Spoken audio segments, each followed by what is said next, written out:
વૃક્ષારોપણ અને પર્યાવરણ બચાવવાના સરકારી સૂત્રોનું ખુદ સરપંચ દ્વારા જ ઉલ્લંઘન કરવામાં આવ્યું હોવાનો એક ચોંકાવનારો કિસ્સો ડભોઈ તાલુકાના ફરતીકુઈ ગામમાં સામે આવ્યો. ગામના બસ સ્ટેશન રોડ પર વિકાસ મંડળી પાસે આવેલા આશરે 30 વર્ષ જૂના 4 જેટલા લીલા ગુલમહોરના વૃક્ષોને કોઈપણ પ્રકારના પંચાયતના મંજૂરી ઠરાવ વગર થડમાંથી કાપી નાખવામાં આવતા ગ્રામજનોમાં ભારે આક્રોશ ફાટી નીકળ્યો. આ ગેરકાયદેસર પ્રવૃત્તિ સામે જાગૃત નાગરિકો આગળ આવ્યા. ગામના રહીશ પટેલ, રીતેશ દેવેન્દ્રભાઈ પટેલ, રવિ પટેલ કુમાર બપોરે 12 વાગ્યે ડભોઈ મામલતદાર કચેરી ખાતે લેખિત અરજી આપી પર્યાવરણને નુકસાન પહોંચાડનારાઓ સામે કાયદેસરની કાર્યવાહીની માંગ કરી. અન્ય અગ્રણીઓ મૌલિક જશુભાઈ પટેલ અને મયુર પટેલે પણ આ કૃત્યને વૃક્ષોનું નિકંદન ગણાવી વિરોધ નોંધાવ્યો. ગ્રામજનો દ્વારા મામલતદારમાં અરજી કરાતા જ વિવાદ વકર્યો હતો. આ વાતની જાણ થતાં જ સરપંચે પોતાનો બચાવ કરવા માટે બપોરે 3 વાગ્યા પછી તાત્કાલિક પંચાયતમાં બેકડેટમાં ઠરાવ કરી લેટરપેડ જાહેર કર્યું. સરપંચ અને સભ્યોએ બચાવમાં કહ્યું કે બાજુમાં સ્કૂલ હોવાથી અને ચોમાસામાં ઇલેક્ટ્રિકલ વાયરો નડતા હોવાથી જાનહાનિ રોકવા માત્ર ઉપરની ડાળીઓ કાપવાની હતી, પરંતુ પ્રત્યક્ષ જોતા આખા વૃક્ષો જ કાપી નાખ્યા હોવાનું સ્પષ્ટ થાય છે. આ મામલે હવે મામલતદાર તંત્ર દ્વારા કેવા પગલાં લેવામાં આવે છે તેના પર સૌની નજર છે.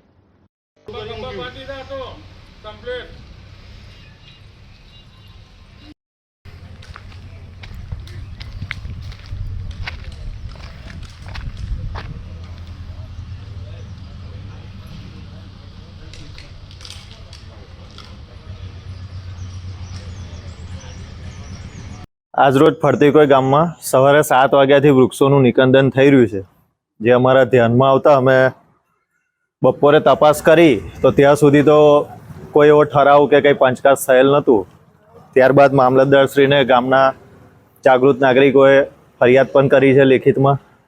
એ બધી જાણ થતાં પંચાયતે લેટરપેડ પર કંઈ પંચકાજ 4-5 જણની સહી કરીને કરેલ છે. પણ વૃક્ષોનું નિકંદન જો સવારથી થતું હોય ને બપોરે 3 વાગે પંચકાજ થાય એ કેટલી હદે યોગ્ય છે, અને એમાં કોઈ પંચાયતના અન્ય સભ્યોની સહી પણ નથી. હાલ જ આપણે 5 જૂનના રોજ વિશ્વ પર્યાવરણ દિવસ ઉજવ્યો હોય, એક પેડ માકે નામનું દેશભરમાં કેમ્પેનિંગ ચાલતું હોય, ત્યારે આ રીતે વૃક્ષોનું નિકંદન કરવામાં આવે સહેજ પણ યોગ્ય નથી. કદાચ બની શકે ઉપરથી વાયર જાય છે અને ઘસારાના લીધે કાપ્યું હોય તો એમાં ડાળીઓ કાપવાની હોય. આ રીતે થળિયામાંથી જ વૃક્ષોનું નિકંદન કરી દેવામાં આવે એ કોઈ હદે યોગ્ય લાગતું નથી. તો આમાં યોગ્ય નિર્ણય અને ન્યાય મળે એવી અપેક્ષા છે. તો તમારી શું માંગ છે અને આગળ કશે રજૂઆત તમે કરી? હા, ગામના જાગૃત નાગરિકોએ મામલતદાર ઓફિસમાં જઈને લેખિત રજૂઆત કરી છે, પણ હાલ તેઓ માંજલપુર ચૂંટણીના ચાર્જમાં હોય રૂબરૂ મળેલ નથી. અરજી આપેલ છે. તો મૌખિક કરી કે પછી લેખિત? આજ રોજ સવારથી 7 વાગ્યાથી આ ઝાડ કાપવાનું ચાલુ કર્યું છે. આમ તો ખરેખર કોઈ પણ વસ્તુનો ઠરાવ કર્યા વગર કપાય નહીં, મંજૂરી વગર.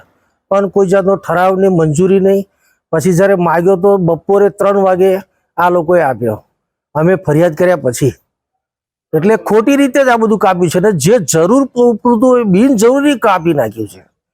એટલે આની કાયદેસર કાર્યવાહી કરવામાં આવે. કેટલા ઝાડો કાપવામાં આવ્યા? આમાં 4 ઝાડો કાપી નાખ્યા છે. સરપંચને શું કહ્યું? સરપંચને પૂછ્યું તો એને ઉપર છેલ્લો જવાબ આપી દીધો અને પછી 3 વાગ્યા પછી લખીને આપ્યું એને. કયા કરે? તમે કોઈ જગ્યાએ કમ્પ્લેન કરી છે? હા, મામલતદારશ્રીને તપ્યા ત્યાર પછી એને લખીને આપ્યું છે આવી રીતે. પણ ખોટી રીતે જ કાપેલા છે કે એટલી બધી જરૂર નથી કે આટલા બધા કાપવાની. કઈ જગ્યા પર છે? એ ફરતીકુઈ ગામના રોડ બસ સ્ટેન્ડ તરફ જવાના રોડ પર વિકા મંડળી પાસે.